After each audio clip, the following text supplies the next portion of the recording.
أعوذ بالله من الشيطان الرجيم.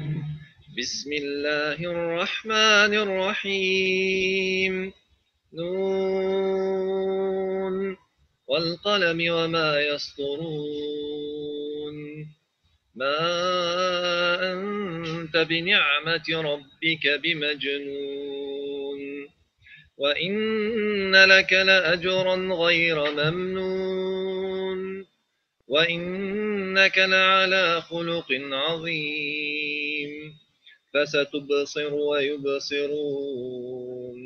فيكم المفتون إن ربك هو أعلم بمن ضل عن سبيله وهو أعلم بالمهتدين فلا تطع المكذبين ودوا لو تدهن فيدهنون ولا تطع كل حلاف مهين هماز مشاء بنميم مناع للخير معتد أثيم عتل بعد ذلك زنيم أن كان ذا مال وبنين إذا تتلى عليه قال أساطير الأولين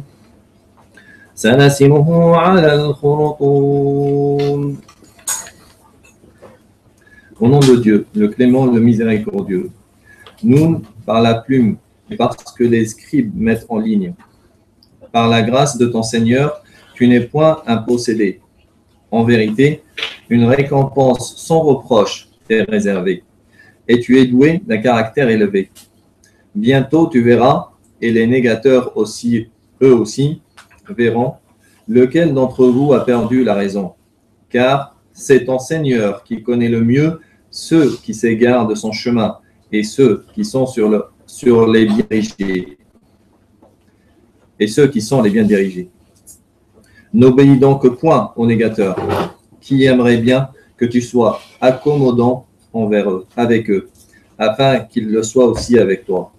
Et n'obéis à aucun jureur méprisable, détracteur médisant, hostile à tout acte charitable, agressif,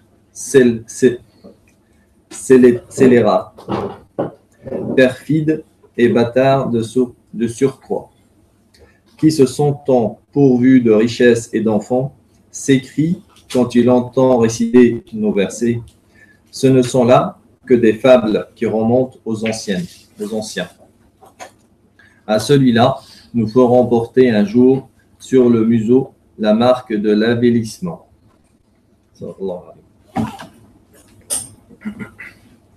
Bismillah ar-Rahman ar-Rahim, wa salatu wa salam ala sayyidil mursalin, sayyidina Muhammadin wa ala alihi wa sahbihi wa man tabi'ahu bi ihsanin ila yawmiddin. Bismillah ar-Rahman ar-Rahim. Nous remercions Allah subhanahu wa ta'ala qui a fait de nous des personnes qui soient présentes dans un cercle, on se rappelle d'Allah subhanahu wa ta'ala, on évoque le prophète Muhammad sallallahu alayhi wa sallam. Nous faisons prière et salutations sur le prophète sallallahu alayhi wa sallam, sur sa famille, tous ses compagnons et tous ceux qui l'ont suivi dans le droit chemin jusqu'au jour du jugement dernier. Et puis après, salam alaykum wa rahmatullahi ta'ala wa barakatuh. Nous sommes contents de vous accueillir, Inch'Allah, dans votre centre, dans le cadre des conférences mensuelles. Donc, au sein du GIEM, on essaye de faire une conférence mensuelle, Inch'Allah, une fois par mois, afin d'évoquer un sujet qui est important, qui est cher à notre cœur. Et on va essayer, Inch'Allah, d'ici la fin de l'année, de parler que du prophète sallallahu alayhi wa sallam, car nous avons besoin de ce lien avec le prophète sallallahu alayhi wa sallam. Et c'est l'ultime exemple à suivre. Ça fait partie de la religion que de l'aimer, que de le suivre. Allah subhanahu wa ta'ala, il dit dans le Coran, et dit si vous aimez Allah, suivez-moi et Dieu vous aimera. Donc du coup, le meilleur moyen d'accéder à ce qu'on veut, c'est de suivre le prophète sallallahu alayhi wa sallam. Et afin de le suivre, il faut bien le connaître. Afin de l'aimer, il faut bien le connaître aussi. Donc c'est dans ce but-là qu'on essaiera, Inch'Allah, de parler de notre cher prophète sallallahu alayhi wa sallam. Nous avons le plaisir d'accueillir notre cheikh Monsef Zenati, qu'Allah la récompense pour son déplacement et pour le temps qu'il nous accorde. C'est le fondateur de la Maison du Savoir. Non, Havre du Savoir. Havre du Savoir. Machallah. Et c'est un enseignant à Château-Chinon aussi. Enseignant en Sharia, Machallah. Donc, qui nous fait le plaisir, Inch'Allah, de parler du prophète sallallahu alayhi wa sallam, l'exemple du prophète en tant qu'époux, mari, père et grand-père, et gendre. Époux, gendre. Je vais tuer. Là, vous entendez? On va essayer avec Cher, Inch'Allah, et on peut le monter le son ou pas? Non, juste approcher. Ça tombe bien, je vais passer le micro, Inch'Allah. Inch'Allah, on va faire 1 heure d'intervention. Cheikh, il va présenter, Inch'Allah, le thème. Et après, ça serait la parole à vous, afin qu'il puisse y avoir des échanges, que ça puisse aussi rejoindre un côté pratique par rapport à ce que nous vivons actuellement dans nos familles, etc. Allah va être pour ça.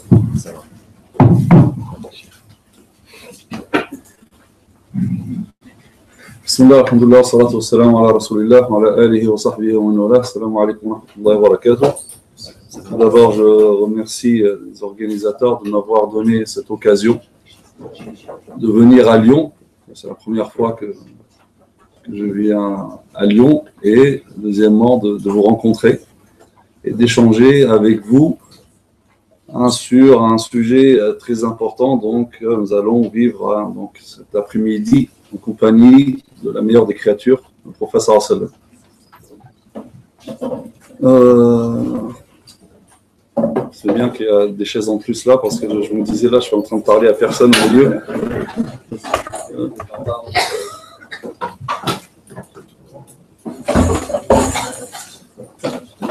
Donc, Inch'Allah ta'ala, comme j'ai dit, donc, nous allons vivre cet après-midi en compagnie de notre bien-aimé prophète sallallahu alayhi wa sallam. Et comme donc, le frère récité dans Surat Noun, Allah Azza wa Jalla, lorsqu'il a voulu faire éloge de son messager, il a mis en avant ses nobles caractères. Tu es certes d'une moralité éminente. Et la moralité du prophète sallallahu alayhi wa sallam est une moralité globale qui ne connaît pas de subdivision. C'est-à-dire qu'il est doté, il est imprégné de ces nobles caractères, de cette perfection de caractère avec tout le monde, que ce soit avec les proches ou ceux qui sont moins proches, que ce soit avec l'ami ou même avec l'ennemi, que ce soit avec le musulman ou avec le non-musulman, le prophète sallallahu alayhi wa sallam n'avait pas un caractère à géométrie variable, comme beaucoup de nous aujourd'hui. Vous ne connaissez pas cette schizophrénie. Le prophète sallallahu alayhi wa sallam, donc, il agissait avec noble caractère dans tout ce qu'il faisait, parce qu'il était vraiment imprégné par cela, et c'était un trait de caractère, ce n'était pas une nature forcée que prenait le prophète sallallahu alayhi wa sallam. Et donc, bien sûr, cela se manifeste, comme nous allons l'aborder d'ailleurs, à travers la famille. Donc, le prophète sallallahu alayhi wa sallam agissait avec noble caractère aussi dans sa famille. En général, c'est ça qui est le plus difficile, parce que il est très facile de faire semblant à l'extérieur, de faire preuve de moralité avec les autres, avec des gens qu'on ne connaît pas, d'être souriant, d'être sympa, d'être serviable, etc. Mais on connaît la véritable nature de l'être humain selon son comportement chez lui, avec son entourage, avec sa famille, avec son épouse, avec ses enfants. Parfois, on voit des musulmans à la mosquée, on se dit, mashallah, ce musulman, c'est une perle, mashallah, toujours souriant, mashallah, très serviable, très gentil, etc. Mais lorsqu'il rentre chez lui, c'est un monstre. Il agit en tyran, il peut être très violent. Et donc, finalement, celui-là, c'est uniquement une facette. Parce que, comme je dis, c'est facile. C'est facile de faire preuve de courtoisie, de gentillesse, etc. avec les étrangers. Mais donc, comme j'ai dit, la nature, la véritable nature de la personne se manifeste dans la famille. Et c'est ce qu'on voit à travers le prophète sallallahu alayhi wa sallam. Donc on voit aucune différence entre son noble caractère, que ce soit avec quelqu'un de sa famille ou l'extérieur, etc. Et Allah Azza wa Jalla nous dit aussi dans le Coran, vous avez certainement dans la personne du prophète sallallahu alayhi wa sallam, vous avez certes dans la personne du prophète sallallahu alayhi wa sallam un excellent modèle. Et effectivement, donc le prophète sallallahu alayhi wa sallam est un modèle en tout, et notamment un modèle de comportement dans la famille. Car le prophète sallallahu alayhi wa sallam, donc, il peut être un exemple dans tout. C'était un père, et en cela, c'est le meilleur modèle qu'on puisse avoir en tant que père. C'était un époux, et en cela, c'est le meilleur modèle en tant qu'époux. Donc, c'était un grand-père, c'était un beau-père, etc. Donc, dans toutes les qualités, le prophète sallallahu alayhi wa sallam représente donc la perfection et l'excellent modèle. Et donc, nous allons parler tout d'abord du prophète sallallahu alayhi wa sallam et de ses liens, ce caractère dans sa famille, bien sûr, et notamment avec ses épouses. Sallallahu alayhi wa sallam dit khayrukum khayrukum li ahli wa ana khayrukum li ahli. Le meilleur d'entre vous est le meilleur pour son épouse. Et je suis le meilleur d'entre vous pour son épouse. Il n'y a pas un meilleur mari que le prophète sallallahu alayhi wa sallam. Regardez là, le prophète sallallahu alayhi wa sallam, c'est très significatif ce qu'il nous dit. Car jamais il n'a employé ceci, je suis le meilleur par rapport à quelque chose, par exemple par rapport à la salat. Et le meilleur d'entre vous est celui qui prie le plus, et je suis le meilleur prieur, ou le meilleur d'entre vous est celui qui jeûne le plus, et je suis le meilleur des jeûneurs. Là, il l'a dit pour les épouses. Donc le meilleur d'entre vous est le meilleur pour son épouse. Et je suis le meilleur, prenez-moi comme exemple, pour que vous soyez aussi les meilleurs donc, parmi vous. Le prophète sallallahu alayhi wa sallam nous dit également Akmalukum imana ahsanukum khuluqa wa khiyarukum khiyarukum li ahli. Et celui qui a la foi ou la foi la plus parfaite d'entre vous est celui qui a le meilleur comportement. Et le meilleur d'entre vous, c'est le meilleur pour son épouse. Regardez, le prophète sallallahu alayhi wa sallam ici, il part d'une manière générale au départ sur le comportement. Et pourquoi après, il cite particulièrement le comportement vis-à-vis de l'épouse? Parce que, comme j'ai dit, certains, peut-être, pensent que le bon comportement, c'est uniquement à l'extérieur.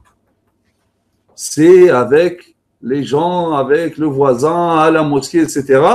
Mais par contre, on oublie que ceci, c'est aussi, et même avant, avec l'épouse. Donc le prophète sallallahu alayhi wa sallam rappelle cette vérité. Attention, le bon comportement, ça passe tout d'abord par ton comportement vis-à-vis donc de ton épouse. Et effectivement, le prophète sallallahu alayhi wa sallam, c'était le modèle parfait. Comme disait Aïcha radhiyallahu anha, le prophète sallallahu alayhi wa sallam, il était au service de ses épouses. Il aidait dans les tâches ménagères. Elle dit, il n'a jamais levé la main contre l'une de ses épouses. Au contraire, donc il disait, la tadribu ima Allah. Ne frappez pas les servantes de Dieu. Et lorsque les femmes sont venues se plaindre un soir auprès du prophète sallallahu alayhi wa sallam, auprès des épouses du prophète sallallahu alayhi wa sallam, de la violence de certains, le lendemain matin, le prophète sallallahu alayhi wa sallam leur dit voilà, hier soir, nombreuses femmes sont venues se plaindre auprès donc, de la famille du prophète sallallahu alayhi wa sallam, de la violence de leurs époux. Sachez que ce n'est pas les meilleurs d'entre vous, ces hommes. Et sachez que ce n'est pas les meilleurs d'entre vous. Et ce comportement avec les épouses, donc on le voit nettement à travers ces liens, hein, cet amour qu'il portait pour Khadija, radiyallahu anha. Donc il aimait énormément, si bien que même à la mort de Khadija, le prophète sallallahu alayhi wa sallam est resté 2 ans sans se marier. Il était toujours fidèle à cet amour. C'est bien que Aïcha radiyallahu anha disait « Je n'ai jamais été jalouse d'une morte comme de Khadija ». C'est jusqu'à après des années, donc il évoquait son nom, il honorait les amis, hein, de Khadija, et lorsque il recevait quelque chose, ou bien on égorgeait un mouton, etc., il disait offrez, hein, aux amis de Khadija, ce qui suscitait la jalousie de Aïcha radhiyallahu anha. Bien sûr, avec Aïcha également. Le prophète sallallahu alayhi wa sallam avait un comportement bien sûr exemplaire avec Aïcha à travers tous les récits, hein, que nous connaissons avec Aïcha radhiyallahu anha. Aïcha radhiyallahu anha elle-même disait que lorsque le prophète sallallahu alayhi wa sallam, lorsqu'elle mangeait ou buvait donc avec le prophète sallallahu alayhi wa sallam, donc le prophète sallallahu alayhi wa sallam prenait la tasse dans laquelle Aïcha avait bu et il posait les lèvres là où il y avait les traces des lèvres de Aïcha. Même en mangeant, lorsqu'il y avait un os, hein, de la viande, donc une fois qu'elle le posait, il prenait l'os et il posait donc sa bouche là où a mangé Aïcha. De nos jours, si on fait ça, t'as bu dedans le verre là? Non, donne-moi un autre, s'il te plaît. Hein? D'accord? Regardez, hein, comment était le prophète sallallahu alayhi wa sallam avec Aïcha radhiyallahu anha. Il lui disait déjà, il lui a donné des titres. Il y a Aïch. Il ne l'appelait pas Aïcha, il y a Aïch. Et il lui disait, par Dieu, Wallahi, il dit, je sais quand tu es content de moi et je sais lorsque tu m'en veux. Il dit comment? Elle lui dit, comment tu sais? Il dit, parce que lorsque tu es contente de moi, lorsque tu jures, tu dis, Wa Rabbi Muhammad, par le Seigneur de Muhammad sallallahu alayhi wa sallam. Et lorsque tu es mécontente, tu dis Wa Rabbi Ibrahim, par le Seigneur d'Ibrahim. Et là, Aïcha radhiyallahu anha, elle lui dit c'est vrai, mais je ne délaisse que ton prénom. Ton amour, hein, est dans le cœur. Hein, mais je délaisse, hein, que ton prénom. Aïcha radhiyallahu anha, on raconte cette histoire. On parle du prophète sallallahu alayhi wa sallam. Il faut savoir, le prophète sallallahu alayhi wa sallam, bien sûr, c'est le messager de Dieu, c'est le chef d'État, c'est le juge, etc. Avec toutes ses fonctions, il trouvait toujours du temps à accorder à sa famille, à ses épouses. Donc une fois, il se promenait avec Aïcha radhiyallahu anha et là, il lui dit, tiens, viens, on va faire une course. Et donc, elle est jeune, plus rapide, etc. Elle gagne. Le prophète sallallahu alayhi wa sallam, comme dit Aïcha radhiyallahu anha, dit, donc il va, pendant quelques jours, il va lui ramener de la viande, vas-y, mange. Elle a dit, donc elle a commencé à prendre quelques kilos. Et là, le prophète sallallahu alayhi wa sallam lui dit, viens, on fait une course. Hein? Et donc, là, c'est lui qui a gagné. Là, il lui a dit un partout. Alors que de nos jours, si on voit un imam faire un footing avec sa femme, on dit, mais attention, lui, il est fou. Allah, je l'ai vu quoi avec sa femme. Hein? Il ne faut pas prier derrière lui, ça ne va pas. Hein? Même des fois, sortir avec sa femme. Même sortir. Ah, non, ça ne se fait pas. Vas-y, marche devant. Hein? C'est pas ce que nous apprend le prophète sallallahu alayhi wa sallam. Et même des fois, même dans des moments de conflit, si on veut dire. Le couple du prophète sallallahu alayhi wa sallam est un couple comme les autres. Donc parfois, il y a des petits conflits, etc. Aïcha, crise de jalousie, etc. Donc une fois, il y a eu quelque chose entre elle et son mari, le prophète sallallahu alayhi wa sallam. Et donc, étant donné que le prophète sallallahu alayhi wa sallam ne voyait pas déçu, donc il dit, on va prendre quelqu'un pour trancher entre nous. On va prendre un arbitre. D'accord, qui? Il lui propose Abu Ubayda Amr ibn al-Jarrah, un très grand compagnon. Le prophète sallallahu alayhi wa sallam l'appelle Amin wa hadhihi al-Umma. Amin, yani le digne de confiance de cette communauté.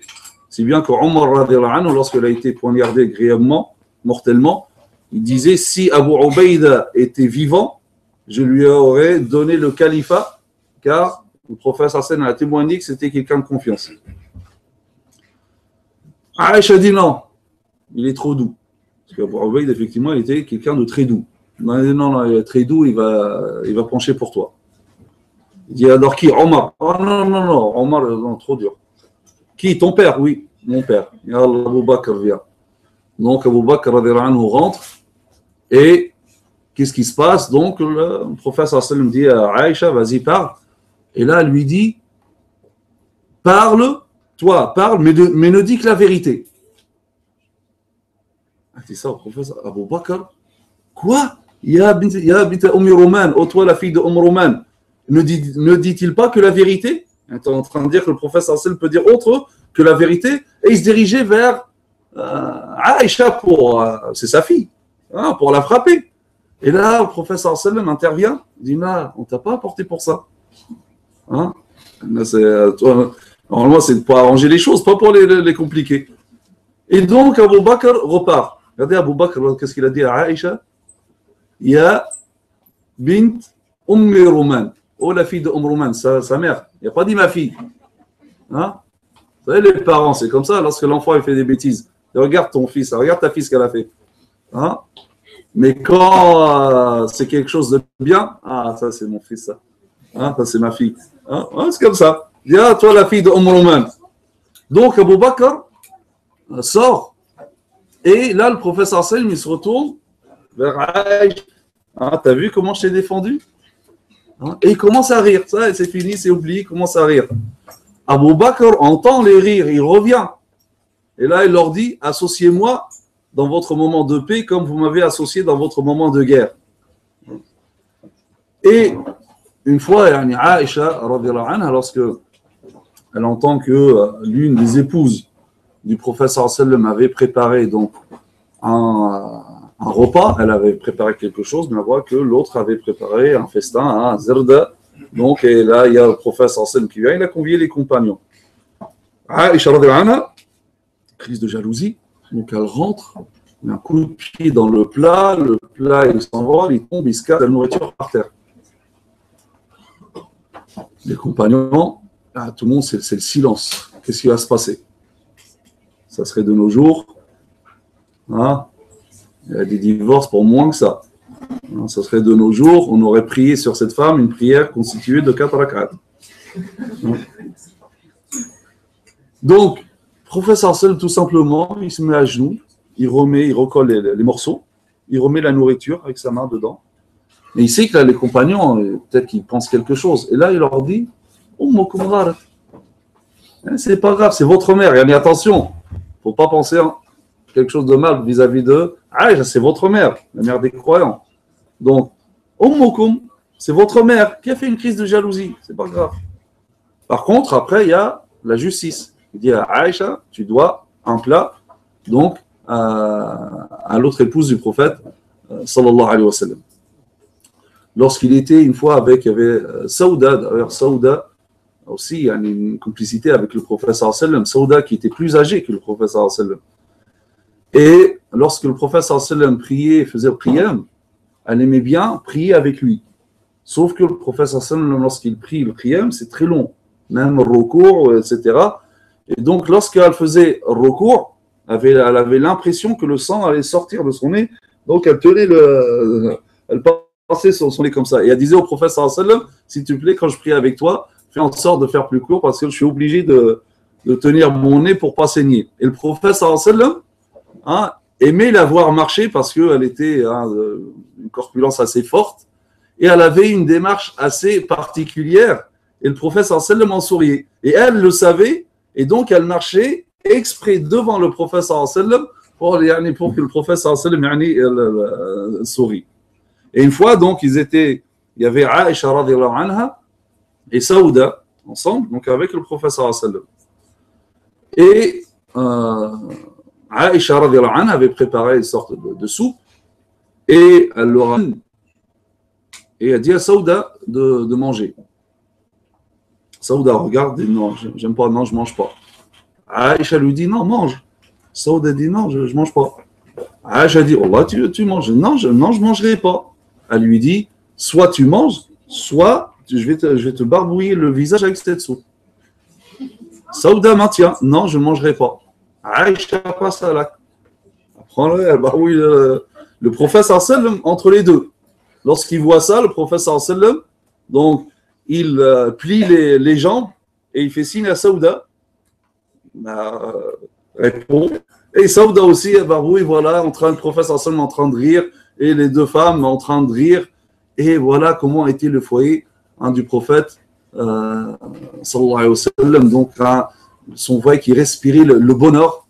Toutes les femmes donc avaient leur part de bonheur d'une manière équivalente. Donc, c'était ainsi qu'était le prophète sallallahu alayhi wa sallam avec ses épouses. Regardez l'histoire aussi de Maria al-Qibtiyya, la copte. Donc, le Muqawqis, lorsqu'il a reçu la lettre du prophète sallallahu alayhi wa sallam, donc, il reconnaît que c'est le messager de Dieu, mais il lui dit, voilà, je ne peux pas te suivre parce que mon peuple ne va pas me suivre, etc. Donc, il a préféré garder son royaume plutôt que de gagner l'au-delà. Mais il lui envoie donc, parmi les cadeaux, donc, une femme, qui est Maria.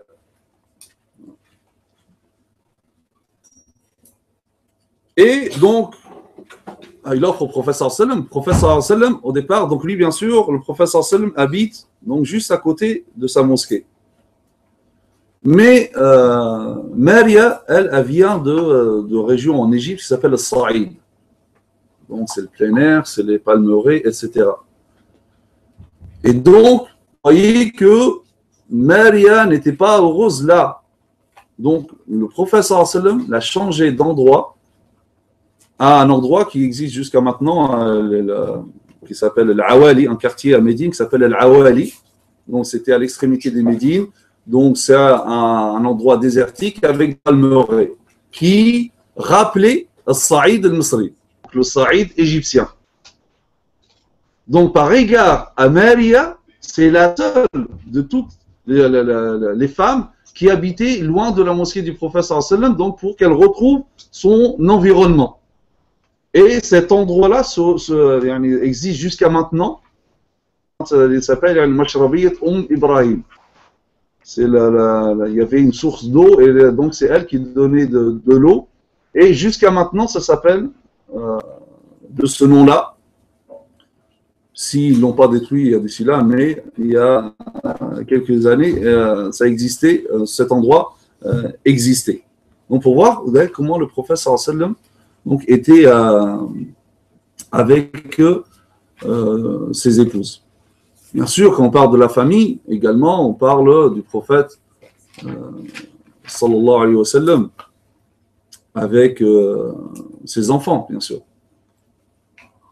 Et notamment, celle avec qui il y a plus de récits, c'est Fatima, radiyallahu anha, un professeur très très attaché à Fatima. Et Fatima également était très attachée au prophète sallallahu alayhi wa sallam. D'ailleurs, même physiquement, c'est celle qui ressemblait le plus au prophète sallallahu alayhi wa sallam. Il l'aimait énormément, ainsi que là où il restait, où s'asseyait avec les compagnons, il la prenait, même quand elle était enfant, donc sur ses genoux. Et lorsqu'elle arrivait, même en étant enfant, le prophète sallallahu alayhi wa sallam, lorsqu'il était avec les compagnons, assis avec les compagnons, lorsque Fatima, radiyallahu anha, arrivait, le prophète sallallahu alayhi wa sallam se levait pour accueillir sa fille. C'est lui qui se levait. Même pendant sa maladie de mort, il était très, donc, il ne pouvait plus se lever. Lorsque Fatima radiyallahu anha est arrivé, le prophète sallallahu alayhi wa sallam a voulu quand même se lever, mais il ne pouvait pas. Et là, donc, comme je dis, une très grande complicité entre les deux. Fatima radiyallahu anha, donc qui voit son père comme ça, elle commence même à pleurer. Et là, donc, le prophète sallallahu alayhi wa sallam lui dit de se rapprocher, lui dit quelque chose dans l'oreille. Et là, elle pleure.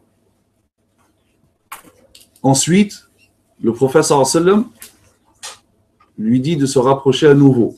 Lui dit quelque chose dans l'oreille et là, elle sourit, elle rigole. Aïcha radhiyallahu anha lui a demandé, mais qu'est-ce que t'as dit le prophète sallallahu alayhi wa sallam? Et là, Fatima lui a dit, je ne pourrai pas dévoiler le secret du prophète sallallahu alayhi wa sallam. Et s'il voulait que tout le monde le sache, il ne l'aurait pas dit dans l'oreille. S'il m'a dit dans l'oreille, c'est qu'il ne voulait pas que ça se sache. Donc, elle ne l'a pas dit. Après la mort du prophète sallallahu alayhi wa sallam, là, elle vient voir Aïcha, elle dit maintenant, je peux te le dire. Une fois qu'il est mort, donc, il n'y a plus de secret. Et dit, lorsqu'il m'a appelé la première fois, il m'a dit, d'habitude, l'ange Gabriel vient pendant Ramadan réviser le Coran avec moi une seule fois. Cette année, il est venu 2 fois. Et je pense que ça sera l'année de ma mort. Et donc, Fatima radhiyallahu anha, bien sûr, a pleuré. Ensuite, le prophète sallallahu alayhi wa sallam, donc, la rappelle. Et là, lui dit, tu seras la première dans ma famille qui va me rejoindre.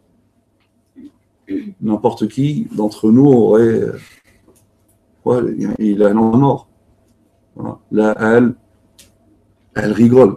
Parce qu'elle sera la première à rejoindre le prophète sallallahu alayhi wa sallam. Effectivement, à peine 6 mois après le prophète sallallahu alayhi wa sallam, elle décède, radhiyallahu anha.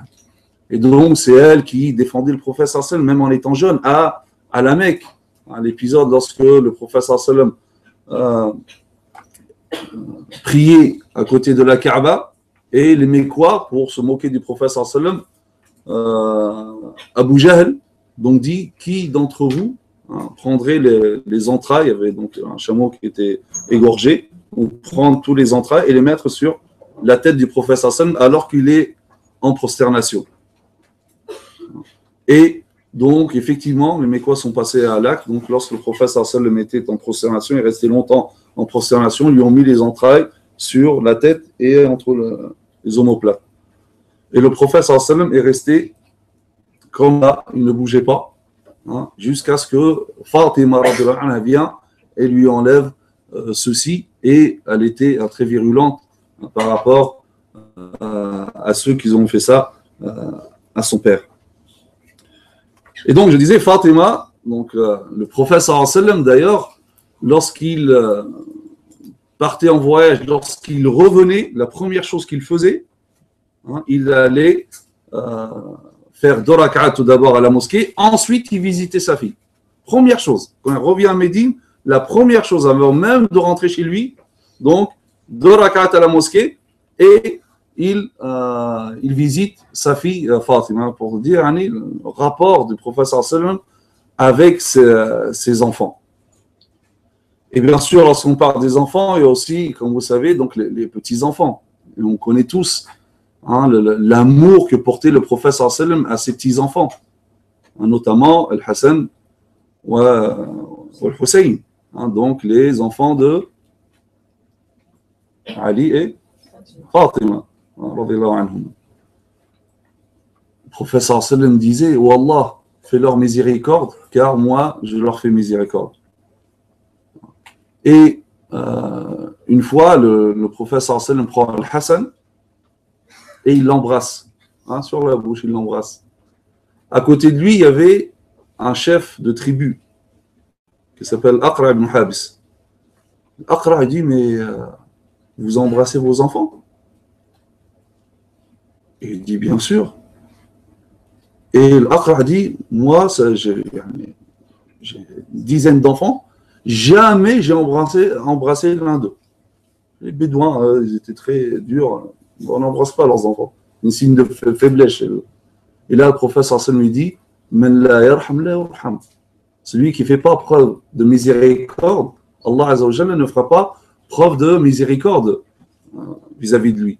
Et il dit, que puis-je faire pour toi si Allah azza wa jalla a enlevé cette miséricorde de ton cœur? Et une fois, le le prophète sallam, donc il était à quatre pattes, et il y avait le Hassan ou le Hussein qui montait sur son dos. Comment jouait le prophète sallam avec ses petits-enfants. Et il leur disait, quelle belle monture vous avez et quel beau cavalier vous êtes.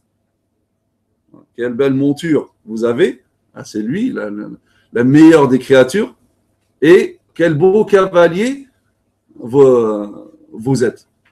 Une fois, le prophète sallam était en prière, donc dans sa mosquée, il guidait la prière, et voilà que le Hassan ou le Hussein arrive, tout petit, en train de jouer, et l'un d'eux monte sur le dos du prophète sallam alors qu'il était en prosternation. Le prophète sallam va rester longtemps, il ne bouge plus. Minute, 5 minutes, 10 minutes. Il ne bouge plus. À la fin de la salat, donc les compagnons lui disent, mais tu as fait quelque chose d'inhabituel pendant ce jour. On a cru que soit il t'est arrivé quelque chose, peut-être tu es mort pendant ce jour, ou peut-être que tu recevais la révélation. Et là, le prophète sallam dit, c'était ni l'un ni l'autre, c'est juste que mon petit-fils était sur mon cou et je ne voulais pas le déranger. Jusqu'à ce que ce soit lui qui est descendu tout seul. Imaginez, ça arrive ça, dans une de nos mosquées. Ces gamins-là, sortez-les de la mosquée. Le professeur sallam, une fois qu'il voit, il rentre, le professeur sallam, une fois, il arrive à la mosquée, il avait Umama, donc sa petite fille, la fille de Zaynab. Zaynab, la fille du prophète, donc sa petite fille. Il l'avait sur ses épaules. Il rentre à la mosquée avec sa petite fille sur les épaules. Il se dirige à la salat avec sa petite fille sur les épaules. Il commence la salat avec... Vous imaginez, wallah, subhanallah, comment on est devenu rude, on a... Subhanallah, je ne sais pas ce qui s'est passé, mais imaginez même faire ça. Non, il abuse là, qu'est-ce qu'il fait là? Là, le prophète sallam, donc il a prié en ayant Oumam, donc sa petite fille, sur ses épaules. Lorsqu'il faisait soujoud, il la descendait. Lorsqu'il se relevait, il la reprenait. Lorsqu'il se faisait soujoud, il la posait. Pendant toute la salat. Une fois même, elle est arrivée, cette petite, elle trébuchait, elle tombait, commençait à peine à marcher. Le prophète sallam, pendant le Jumu'ah, il est descendu sur le mimbar pour aller chercher sa petite fille. Voilà comment était le prophète sallam, donc avec les enfants, et même les enfants d'une manière générale, comme disait Anas, parce que Anas, il a grandi dans la maison du prophète sallam. C'est comme si c'était son fils. Lorsque le prophète sallam arrive à Médine, Anas, c'est un Médinois, sa mère, elle leur a dit, je laisse chez toi mon fils, je veux qu'il grandisse chez toi. Et laisse-le, il va te servir, tu as besoin de quelque chose, il va te servir. Anas, donc il grandit chez le prophète sallam, donc comme son fils. Anas, il a servi le prophète sallam pendant 10 ans. Mais il ne lui a dit, ouf, signe d'agacement, de mécontentement, fatigue, des choses comme ça. Jamais. Anas dit, pourquoi tu as fait telle chose alors qu'il ne devait pas, ou pourquoi n'as-tu pas fait telle chose alors qu'il devait? Il dit, parfois, il m'envoyait pour quelque chose, pour lui faire une petite course. Moi, j'oubliais, je jouais avec les enfants. Le prophète sallam venait et dit, Anas, je t'ai envoyé pour ça. Ah, j'ai oublié. Le prophète sallam, qu'est-ce qu'il dit? C'est le destin d'Allah Azza wa Jal. Et ça s'arrête là. Pendant 10 ans, vous imaginez, pendant 10 ans, jamais il n'a dit ouf, ou bien il l'a tenu par l'oreille, ou bien frappé. Jamais. Ce qui prouve que ça, c'était la nature même du prophète sallallahu alayhi wa sallam. Quelqu'un, il ne peut pas faire semblant pendant 10 ans. Même pendant toute une journée. À un moment, peut-être le premier jour, deuxième jour, mais tu finis toujours par dévoiler ta vraie nature. Et donc, c'est-à-dire que le prophète sallallahu alayhi wa sallam était vraiment comme ça. Mais même d'une manière générale avec tous les enfants. Anas radiallahu anhu lui-même disait, je n'ai jamais vu quelqu'un aussi compatissant vis-à-vis des enfants que le prophète sallallahu alayhi wa sallam. Jamais. Avant tout avec ses enfants. Donc tout l'entourage du prophète sallallahu alayhi wa sallam, on pourrait même dire, yani, il a été aussi gendre, le prophète sallallahu alayhi wa sallam. L'épouse, donc Khadija radiallahu anha, sa mère s'appelait Fatima. Donc pourquoi il appelait sa fille Fatima? Les liaisons, gendre, belle-mère, pour appeler yani, sa fille comme le nom de sa belle-mère, non, ça peut exister, mais c'est rare. Yani, dans toutes ses relations, il était exceptionnel. Dans toutes ses relations, il était parfait et le modèle à suivre. Vous avez le parfait exemple à suivre. Le prophète sallallahu alayhi wa sallam, toujours, même par rapport à ses gendres, à lui, les gendres.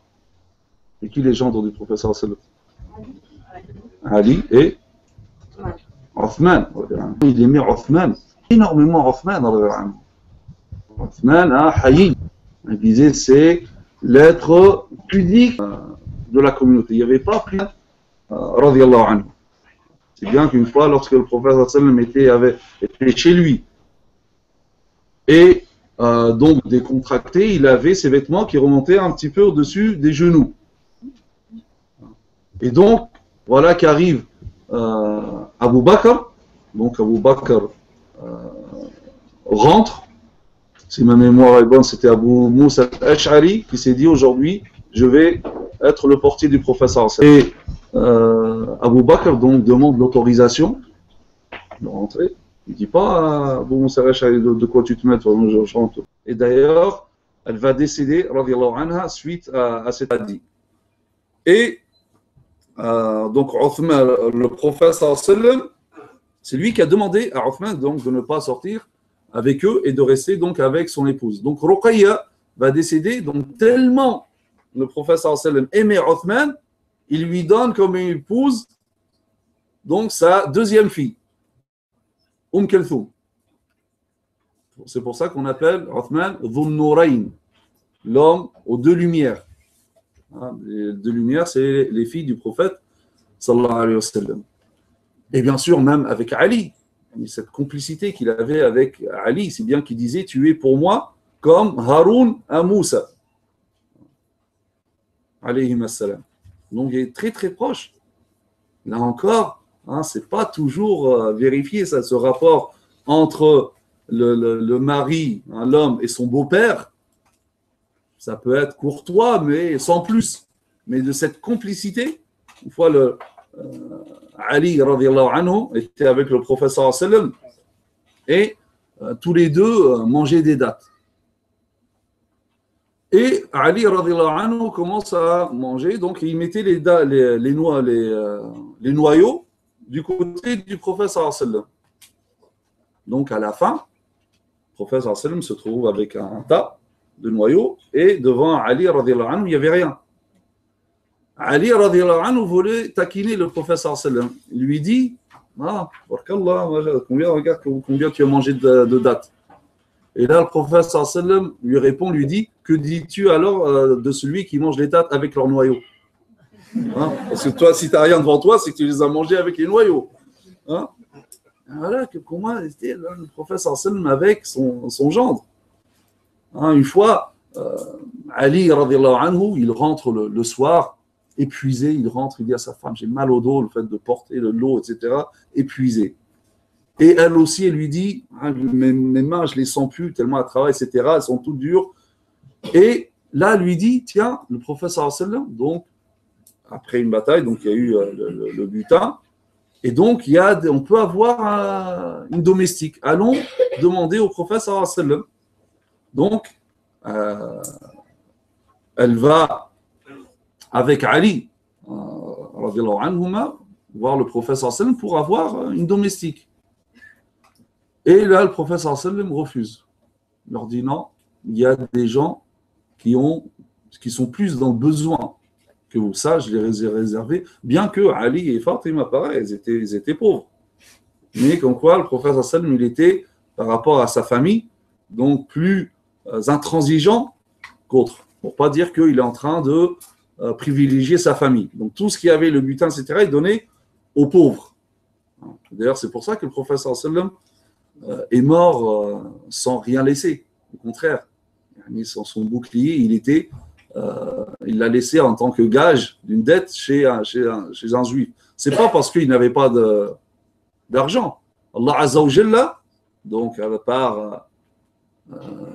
par révélation, il lui a octroyé le 1/5 du 1/5 du butin, qui est énorme. Si vous prenez juste Hunayn, c'était immense. Donc, si vous voulez être riche, le prophète sallam, il serait plus riche de tous les musulmans. D'ailleurs, après cette bataille de Hunayn, la part du prophète sallam, c'était, ça remplissait de tous les chameaux, le bétail, etc., la vallée qu'il y avait entre deux montagnes. Une fois, il y avait avec lui Safwan, un homme qui s'appelle Safwan, qui était encore idolâtre. Il est avec le prophète sallam, admiratif devant la part du prophète sallam, énorme. Et il dit, le prophète sallam le voit très admiratif. Il lui dit, ça te plaît? Il lui dit oui. Il dit, c'est à toi. Immense, c'est un truc, mais vraiment, c'est des millions. Imagine, tu gagnes, je sais pas, 1 million d'euros, tu dis, tiens, c'est à toi. Hein? Qui le ferait ça? Professeur Hassan, et d'ailleurs, Safwan, c'est ce qu'il a dit. Il a dit, une âme aussi charitable ne peut être qu'une âme d'un prophète. Il dit, Ashhadu an la ilaha illallah wa ashhadu anna Muhammadan Rasulullah. Donc, par contre, après, une fois que Fatima et Ali reviennent chez eux, là, il vient le soir les voir et il leur dit, donc il frappe à la porte, il leur dit, restez là où vous êtes, ne vous dérangez pas. Et donc il rentre, donc il ouvre la porte, il rentre et il monte là où il y a comme un genre de lit, hein, même la terre, hein, comme genre de petit matelas, etc. Et il s'assoit avec eux, les deux, au point où Fatima dit, j'ai ressenti ses pieds, les pieds du prophète sallam étaient froids. Et là, donc, il leur dit, voulez-vous que je vous conseille quelque chose qui est meilleur qu'une domestique? Il dit, c'est quoi? Il a dit, avant de vous coucher, vous dites 33 fois, subhanallah, 33 fois, alhamdulillah, 33 fois, Allahu Akbar. Et vous allez voir, vous n'aurez plus besoin. Effectivement, Ali radhiyallahu anhu dit qu'il ne lâchera plus ça et il ne pensait plus à être aidé d'une domestique ou quoi que ce soit. Et d'ailleurs, lorsque Ali radhiyallahu anhu s'est marié avec Fatima radhiyallahu anha, il habitait loin des appartements du prophète sallallahu alayhi wa sallam. Tout le monde savait l'attachement qu'avait le prophète sallallahu alayhi wa sallam à sa fille Fatima. Et là, se trouve encore un petit peu loin. Donc, ça gênait le prophète sallallahu alayhi wa sallam. Sa fille lui manquait. Et donc là, il y avait à Médine un homme qui s'appelle Haritha ibn Nu'man. C'était l'un des plus riches parmi les Médinois. Et c'est lui qu'à chaque fois, lorsque le prophète se mariait, c'est lui qui lui offrait une parcelle de terrain pour qu'il construise son appartement. À chaque fois, c'était lui qui faisait. Et là, Haritha va voir le prophète sallallahu alayhi wa sallam. Il lui dit, mais ta fille ne te manque pas, là, elle est loin de toi, etc. Pourquoi tu ne m'as pas demandé, je t'aurais donné une parcelle de terrain? Il lui dit, c'est vrai que ça me manque, mais par pudeur, je n'osais pas te le demander. Et là, le prophète sallallahu alayhi wa sallam, donc, où Haritha, il va donner une parcelle de terrain pour le prophète sallallahu alayhi wa sallam, donc pour permettre à Ali de construire son appartement. C'est juste à gauche maintenant, où était l'appartement de Fatima, lorsque on va visiter le prophète sallam lorsqu'on parle de devant, c'est ce qu'il y avait de l'autre côté, plutôt derrière. Là, il y a on passe par là, donc là, il y a la chambre du prophète sallam. Derrière, c'était l'appartement de Fatima. Et regardez donc, c'est ici le beau-père qui trouve un terrain pour son gendre. Il dit, voilà, viens, tu vas construire ici. Le rapport donc avec le prophète sallam, également donc avec son gendre Ali radhiyallahu anhu. Donc tout ça pour dire, regardez comment le prophète sallam, donc c'était un modèle pour nous, que ce soit donc pour l'homme par rapport à l'épouse ou dans l'autre sens aussi, donc dans le couple, un modèle de bonheur dans le couple. Quiconque aspire au bonheur conjugal, il faut qu'il s'arrête un moment et qu'il médite la vie du prophète sallallahu alayhi wa sallam. Chose qu'on ne fait pas assez. On ne parle pas assez de la vie du prophète sallallahu alayhi wa sallam, non pas pour citer juste la vie, mais pour en tirer des enseignements. Et parce que le prophète sallallahu alayhi wa sallam, c'est une traduction pratique de l'islam. D'où l'importance de l'étude de la sira du prophète sallallahu alayhi wa sallam. Il faut étudier la vie du prophète sallallahu alayhi wa sallam. Parce que si tu veux connaître c'est quoi les enseignements de l'islam pratiquement, étudie la vie du prophète sallallahu alayhi wa sallam. Comme disait Aïcha radhiyallahu anha, lorsqu'on lui a demandé comment était le caractère du prophète sallallahu alayhi wa sallam, elle dit kana khuluquhu al-Qur'an. Son comportement, c'était le Coran. Une traduction pratique de le Coran. Il ne suffit pas de réciter le Coran. De nos jours, on sait réciter le Coran, mais on ne sait pas le vivre. On trouve de bons récitateurs. Masha'Allah, oui. Ça, réciter, ça devient même une mode maintenant, la récitation du Coran. Tout le monde va faire un seul tajwid. Un savant disait, tajwid dans le Coran, c'est bien. Mais à quand le tajwid dans la vie? Parce que c'est quoi le tajwid? C'est le perfectionnement. On cherche de perfectionner la récitation. Un savant disait, c'est bien le perfectionnement de la récitation. Mais à quand le perfectionnement de la vie? On s'est arrêté de le tajwid pour nous. C'est devenu que tu dis tajwid, il y a le Coran. Tajwid, ça doit être le perfectionnement, tajwid. L'embellissement, ça doit être dans toute la vie. Ainsi était le prophète sallallahu alayhi wa sallam. Kana khuluquhu al-Qur'an. Donc, kana khuluquhu al-Qur'an. Donc, c'était son caractère, c'était le Coran. Donc, c'était un Coran ambulant. De nos jours, on récite le Coran, comme j'ai dit, mais on ne le met pas en pratique. D'ailleurs, peu de nous le comprennent. Alors que le prophète sallallahu alayhi wa sallam, lui, donc traduisait pratiquement, c'était quoi les enseignements dans le Coran? Dans sa famille, comme on a vu, avec ses épouses, avec ses enfants, avec ses gendres, avec ses petits-fils, avec son entourage.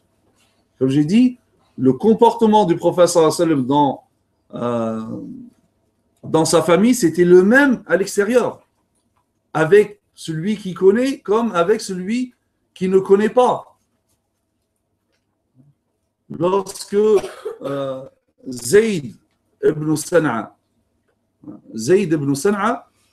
ça c'était un rabbin juif à Médine. C'est lui qui raconte sa conversion à l'islam. Il disait, j'avais tout repéré, toutes les qualités du prophète sallallahu alayhi wa sallam mentionnées dans leur livre. Mais il restait une seule qualité qu'il fallait qu'il teste. Cette qualité, c'était quoi? C'est son indulgence devant sa colère et l'excès d'insolence vis-à-vis de lui ne provoque en lui que plus d'indulgence. Donc, il dit ça, il faut que je le teste. Donc, il est venu faire une transaction avec le prophète sallallahu alayhi wa sallam de date, etc. Il y a la transaction. Et quelques jours après, 2 ou 3 jours avant le délai, le prophète sallallahu alayhi wa sallam devait le payer, donc à une date bien précise. Lui, il vient avant. Il lui dit, oh toi, Mohammed, il l'attrape. par ses vêtements au point de lui laisser une marque au cou. Il l'attrape et lui dit « Oh toi Mohammed, paye-moi, car par Dieu que vous, je sais, vous les Banu Abdul Muttalib, donc votre famille, tout vous ne payez pas vos dettes. » Zayd ibn Sana'a dit, à côté du prophète sallam, il y avait Omar. Il dit, c'est Zayd, il dit, j'ai vu les yeux de Omar tourner dans ses orbites. Alors Omar, et là il lui dit, quoi ennemi de Dieu, tu dis ça au prophète sallam et tu lui fais ce que tu as dit? Il dit, Wallah, si je ne craignais pas les reproches justement du prophète sallam, je t'aurais coupé la tête. Et là, le prophète sallam, tranquillement, il dit à Omar, là, Omar, lui et moi, on attend autre chose que toi, Naam. Et lui, il dit, tu aurais dû, moi, me conseiller de payer mes dettes, alors c'était même pas encore le moment. Hein. Et tu aurais dû lui dire, le conseiller, de demander son droit de la meilleure des façons. Il lui dit, va et paye-lui sa dette. Donc, il y a les biens du prophète sallam dans la trésorerie musulmane. Il dit, tu prends et tu le payes. Donc, Omar radhiyallahu anhu prend Zayd, et il lui paye sa dette, il lui donne en plus. Zayd lui dit, mais pourquoi tu me donnes en plus? Il dit, car le prophète sallam m'a ordonné de te donner en plus en réparation de la frayeur que je t'ai causée. Zayd ne revient pas. Et Zayd dit à Omar, il dit, tu ne me connais pas? Omar dit non. Il dit, je suis Zayd al-Musan'a, le rabbin juif. Bon, Omar dit, mais pourquoi tu as fait ça au prophète sallallahu alayhi wa sallam? Et là, il lui explique, il dit, parce que j'avais constaté toutes les qualités. Tout ce que disaient leurs livres, il les a vérifiés chez le prophète sallallahu alayhi wa sallam, sauf une qualité, que donc, son indulgence devance sa colère, et l'extrême ou l'excès d'insolence à son égard ne fait que renforcer son indulgence. Et donc, je voulais le tester. Et là, je l'ai testé. Et il dit, donc, les deux reviennent devant le prophète sallallahu alayhi wa sallam. Et Zayd ibn Sana'a s'exprime devant le prophète sallallahu alayhi wa sallam. Et là, il dit, Ashhadu an la ilaha illallah wa ashhadu anna Muhammad rasulullah. Regardez, ça, c'était avec un rabbin juif. Le prophète sallallahu alayhi wa sallam, il n'a pas de subdivision dans son comportement. Il est exactement pareil avec tout le monde. Parce que c'est sa nature. Tu es certes d'une moralité éminente. Et donc, avec tout le monde, sans aucune, ce n'est pas géométrie variable. Donc, avec les amis, je me comporte d'une façon, avec ceux que je suis moins proche, avec une façon, avec le musulman d'une façon, avec le non-musulman d'une façon. Là, le musulman doit être imprégné de cette moralité, la moralité du prophète sallallahu alayhi wa sallam. Il faut que ça soit une nature en lui et ne pas changer d'attitude selon les circonstances. Ce que nous apprend le prophète sallallahu alayhi wa sallam, ce n'est pas aussi selon les circonstances. Le prophète sallallahu alayhi wa sallam avait la même attitude, le même comportement, victoire ou dans la défaite. Lorsqu'il arrive à la Mecque, victorieux, il voit tous ceux qui l'ont combattu, qui l'ont chassé, lui, les musulmans, qui ont pris les biens des musulmans, qui ont tué des musulmans, des membres de sa famille, Hamza, etc. Eux-mêmes se disent maintenant, qu'est-ce qu'il va faire de nous? Et là, il leur dit, que pensez-vous que je vais faire de vous? Et là, les Mécois, des Akhun Karim, ou Ibn Akhin Karim, tu es un être noble et le fils de quelqu'un de noble. Maintenant, après 23 ans, ils se rendent compte que c'est un noble fils d'un noble. Mais auparavant, cette noblesse, vous ne l'avez pas respectée. Et donc, le prophète sallallahu alayhi wa sallam leur dit, allez, vous êtes tous libres. Ce qu'il a fait aussi avec Al-Ta'if. Lorsque on lui demandait d'invoquer Allah Azza wa Jalla contre l'ennemi, il leur dit, Allah Azza wa Jalla ne m'a pas envoyé pour maudire, mais pour invoquer Allah Azza wa Jalla pour les gens. Lorsque, après la bataille de Hunayn, jusqu'après la conquête de la Mecque, donc il y avait les tribus Hawazin et de Taïf qui ont combattu le prophète sallallahu alayhi wa sallam. Hawazin, donc après, donc, l'histoire a été réglée, etc. Taïf, donc le Thaqif, se sont réfugiés dans leur fort. Le prophète sallallahu alayhi wa sallam les a assiégés et ils ont fait énormément de mal avec leurs flèches aux musulmans. Et après, le prophète sallallahu alayhi wa sallam, il pouvait continuer et il les aurait obligés de sortir un moment. Mais il part. Il dit non, on les laisse. Et là, ils lui disent, alors au moins, invoque Allah Azza wa Jalla contre eux, ils nous ont fait mal avec leurs flèches.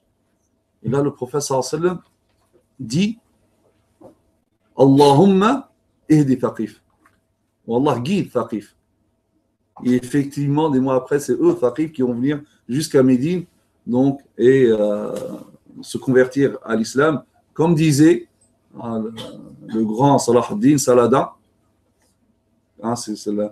qui a pris le prophète comme modèle lorsqu'il a reconquis Jérusalem. Il disait, pardonner fait convertir les cœurs. Donc voilà quelques exemples, quelques récits du prophète sallam qui nous montrent l'éminence de sa moralité et son comportement dans sa famille, donc avec ses épouses, avec ses enfants, avec ses gendres, avec ses petits-fils. Donc je vais m'arrêter là, Inch'Allah Ta'ala, pour faire place au débat, Inch'Allah Ta'ala. Subhanakallah wa bihamdik, nashhadu an la ilaha illa ant, nastaghfiruka wa natubu ilayk.